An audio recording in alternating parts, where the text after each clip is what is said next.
Are you? Well, my name is Lakia Bailey. I'm from Abbeville, South Carolina. Everybody knows me as Mooka. That's my nickname. um, I came here in 2007 on a basketball scholarship to play basketball here. And, on my visit here, I felt like this was already going to be my home. It was a small town, just like where I'm from, made me feel like I was a part of a family. So, me and my dad, we came up with one of my travel ball coaches and his family, and we came here and I tried out with the team, watched them play a game, and stayed here on campus for the weekend. And it was just a great experience just to be here on campus, to see everything, to meet everybody, and overall it just made me feel like home. So I verbally committed it, and I was kind of thinking about going to the Navy. And then, I was talking to a recruiter that would come to the high school and everything, but then something just kept telling me, ball, ball, ball, let's just go play ball. So I was offered a full scholarship. And then, just being a student athlete in general, you're just thinking, God, I just don't have the money, or my parents don't have the money just to pay to go to college. And I didn't want to put that burden on them because I feel like I've gotten this far. I just had to figure it out. Well, because I got a full scholarship, I was like, I think I'm going to commit and go to Pikeville. So I did. I committed, and I came here, and I've been working here now for 7.5 years. Right out of college, I graduated in December, started working in January. So it was quick, it was real quick. So I came here, and I've been here ever since 2007, and now this is my second home now. So I'm excited. I really am. It's hard to imagine this place without you, right? Your technical role right now, what are you doing right now for the school? I am the Assistant Sports Information Director. So I do a lot with statistical work, for some of the games and things like that. But mainly what I do is I do pretty much all of athletic marketing for the entire university. We have 22 sports, and we are going to be adding more. So, and it's just me, really, I'm the only PR person. But with, communication between the coaches and just the students that we have that work under us, I'm blessed to have those guys to help me, move everything along and make everything happen. I'm also the assistant to the AD, which is another great thing because Kelly Wells, I honor him, and I just wow that I just get to work for him. He's such a great teacher and leader. He really is. So just, I feel like with working as the assistant to the AD, helps kind of, me to give me more knowledge as far as just athletics as a whole, especially in administration. Because eventually I would love to be an athletic director down the road. A lot of people always ask me, why are you not a coach? Why are you not a coach? Well, just the way the cards was dealt to me, I just kind of just took this road and this path that I'm on and just kind of led me to where I am today. So I wonder, as a kid, did you see yourself as an assistant to the AD and assistant sports information and sports marketing, or what did you want to do as a kid? Well, as a kid in the second grade, I had growth spurt. So I was 5'6" in the second grade. Yes, I really was. So everybody would call me Big Mook. They were like, man, Mook, she's bigger than everybody. So of course, being a second grader, and then I'm also playing ball. I was playing softball. I was playing everything. And at that age, I was thinking God, man, when I get older, man, I'm going to go to the WNBA. I'm going to be taller than everybody. But look at me now. I'm just 5'9". So... So yeah, I've pretty much been this size my whole life. But, just having those dreams of just thinking about the WNBA as a kid. I would, just watch TV. I always would watch music videos, and I would be like, man, I think I could be a rapper. I could be a singer. I used to think of all these crazy things just like any other kid. So I kind of got into writing poetry, when I was young, and I got into writing lyrics, and I would battle sometimes with the guys, my cousins and everything, and we would battle back and forth all the time. And so I was like, man, maybe I could be a rapper or something one day. Well, just like any other kid, you could think you could be all these million things and you just really don't know. Even when you come to college, you can say, I'm going to major in this, and then you get into that feeling I really don't think this is what I really want to do. So I really did want to be a WNBA basketball player, but I stopped at 5'9", and really just kind of navigated towards a different road, but I'm still part of athletics, so I do love that. Mm. And you were talking about dreams earlier, WNBA rapper. Yeah. Today, if you were your adult self, if you were to think about a dream job, Mm-hmm. what would be a dream job for you today? Really? I think that, like, the road that I'm on now and the things that I'm doing now, I really feel like I'm living my dream, as I would say. I don't play basketball anymore. I hung those shoes up, but I'm still around it every day. I'm still around just athletics as a whole. And I'm also around, young students that are in college. And I really do like the road that I've taken just to get here, because I get to be around something. Athletics, I feel like between athletics and entertainment, those are the two things I really think that just make everybody just happy and everybody come together as a group. So I feel like, I'm kind of on that path to where I do get to do the entertainment side of it too. So, hey, if I'm at the games, I get to play the music, do all that, direct the photo shoots with the student athletes. I have music playing in the background, and I just tell them, like, just be yourself. Just go out there. I direct the shoots. They take all the photos. And, I mean, they get into the spirit, like, when this song comes on. And it's like, I know those songs that could just make the crowd go wild. Like, they like to hear Swag Surfing. I don't know if you heard it before, but most of the time at the basketball games, we play that, and pretty much the students just go wild. So, I mean, I really think I'm on the path of, like, living, actually working my dream job and living my dream. All kinds of things happen in life. Did anything happen to really kind of spur you on this path? Well, growing up, like I said, I come from a small town in Abbeville. And growing up, we had these summer camps that we can go to, over the summer. I mean, there was not really a lot to do, it was a small town. So, I would play street ball with the boys all day, the girls, like anything outdoors, I was doing it. Every summer, we always had the opportunity to we had no school, so we were just like, hey, let's go to the swimming pool. We would go to the swimming pool uptown at the Civic Center. That was something that we had to do. Even though it was going swimming every single day, that was something that we had to do. That we all knew, tomorrow I see you back here at the swimming pool. When I was in high school, I think it was, I can't remember the exact year, but there was a crack in the pool. And it was just like, the pool's closed, not going to be open, we don't know when. So, we're like, man, what are we going to do? What are we going to do? So, the only other thing we had really was inside, we'd just go play basketball. And, when the pool was open, we could swim for a while, go play basketball. They had this playground in the back. They had the skateboard rink. So we would just, just doing everything. Well, really, they never really did fix that crack that was in the pool. And, being a kid, I was just why couldn't it be fixed? Do we not have the money to get it fixed? And it was just no, we don't really have the money to get it fixed. And it's really at that point in time, I just felt like that's just one more thing that was taken away from us. And, as being a kid, I feel like we can ask all these questions all day long, but we just get we can't do it. It's just the answers, you can never get it. They never give you the answers of what you want to be yeah, we're going to get it fixed. It's going to be up and running. So I feel at the time, that was kind of just taken away from us. And that's all we really had.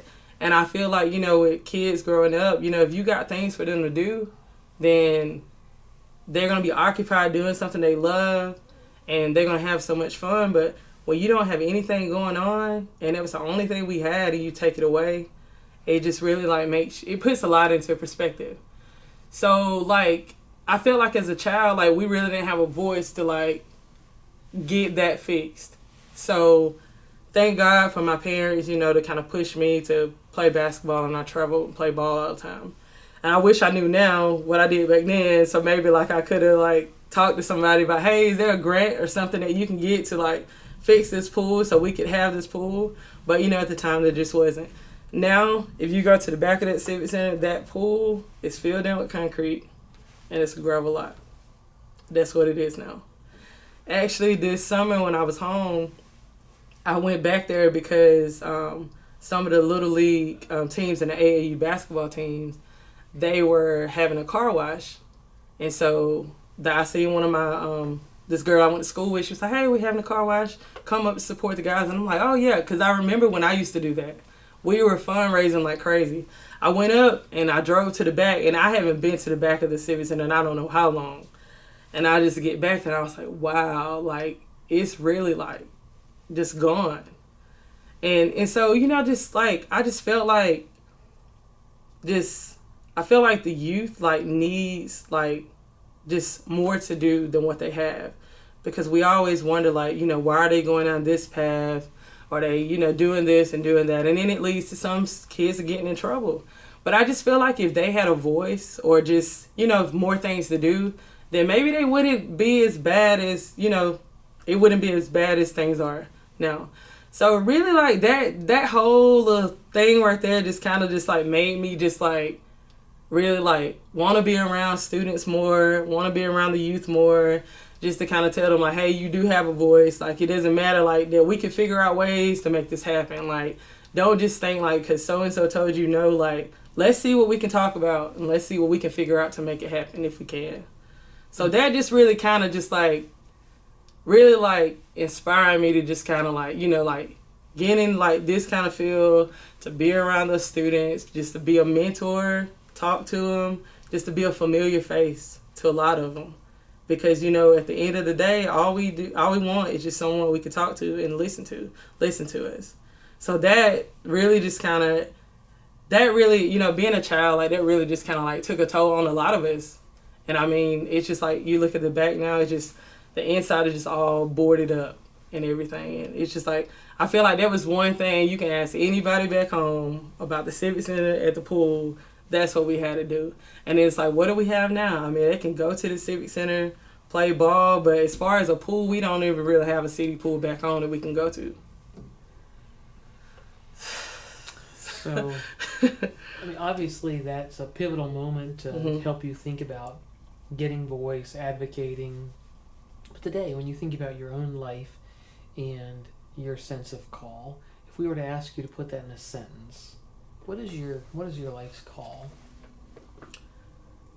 I think my life's call is to be an advocate for the youth, for young adults, my peers. I mean, because I feel like I wasn't afraid to voice those opinions, and I don't want them to be afraid to voice those opinions. So really just being an advocate and just a positive light and a mentor just to those, I feel like that's my calling in life. And to help mold people into a better person as the day goes on. Well, I know that, as I said here in my time at UPike, you are a fixture to UPike. It's like, I see you as one and the same, So you've had a really big impact on people, and sometimes a subtle impact. Just your presence has been really, really helpful to a lot of people. And so we think about the impact that you've made. How about the impact of others? Could you walk us through maybe one or two people who have really best helped you understand your call or your purpose? Really, like my mom and my dad, I mean, they're like my two heroes. They really are. Because growing up, I mean, like I was, I had, a half brother, half sister. And I mean, growing up, I mean, it was just me in the household. And even though my mom was working, dad was working, I was playing travel ball, they made a way to make it happen. Like, I was playing for a team in Anderson. Like, I was playing for a team in Columbia at one point, like Greenville. And that's, like, 45 minutes away, one way, 30 minutes, an hour and a half. So it was, like, really, like, they, like, really made me see that, like, anything could be possible. Like, if I have to meet your coach halfway to get you to practice, like, we'll make it happen. And my coach sometimes would say, hey, I'll come pick her up, and you can meet me halfway to go back. Like, they really are my, like, two heroes. Like, they really are. But one person that I really can say, she passed away several months ago. Her name was Alfreda Ray. She helped coach me growing up, through rec ball, and I mean, it's making me tear up just thinking about it. But she was like, I mean, all the kids in the neighborhood, like, we all knew her. Like, I mean, she would say this and that to us, like, get off my porch or whatever, but hey, that was her, you know what I mean? If she seen us doing something wrong, like, she was always there. Now, you better get it together. Like, that was just her. But, like, I could just say, like she was really, like, an inspiration to not just me, I mean, to a lot of us growing up. Not just girls, I mean, boys. Like, she was an inspiration to all of us. So, like, that, between my, you know, my parents, and then I want to say, like, her, she was really, like, such a big inspiration. Mm-hmm. For sure. So, if someone were watching this today and they said, you know, like, the beauty of entertainment, sports, being a part of your alma mater, like, I just want to live your life, you know? What'd you do to put yourself in this position? I mean, really, at the end of the day, I'll just be who you are. Like, don't feel that you have to act a certain way around a certain person. Like, just be who you are. Because, you know, I feel like I will always like the person for who they are. I don't like when people try to, you know, like, be a certain way so they can fit in with others. Like, just be who you are.